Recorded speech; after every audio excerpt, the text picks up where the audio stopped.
একটি ছোট্ট গ্রাম ছিল, নাম সবুজপুর। গ্রামের পাশ দিয়ে বয়ে যেত একটি স্বচ্ছ নদী। কিন্তু ধীরে ধীরে গ্রামের মানুষ প্লাস্টিক ব্যবহার বাড়াতে শুরু করলো। তারা বাজারের ব্যাগ, জলের বোতল, খাবারের প্যাকেট সবকিছুই ব্যবহার করে নদীর ধারে ফেলে দিত। ফলে নদীর জল নোংরা হয়ে গেল, মাছ মরে গেল আর চারপাশে দুর্গন্ধ ছড়াতে লাগলো। একদিন গ্রামের একটি ছোট মেয়ে নাম রিমি স্কুলে শিক্ষকের কাছ থেকে প্লাস্টিক দূষণের ক্ষতি সম্পর্কে জানল। সে খুব চিন্তিত হয়ে পড়ল।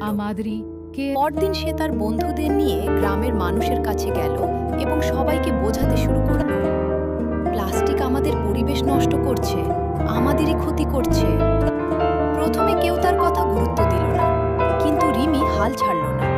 সে নিজে প্লাস্টিক কুড়িয়ে পরিষ্কার করতে শুরু করলো। ধীরে ধীরে অন্যরাও তার সঙ্গে যোগ দিল।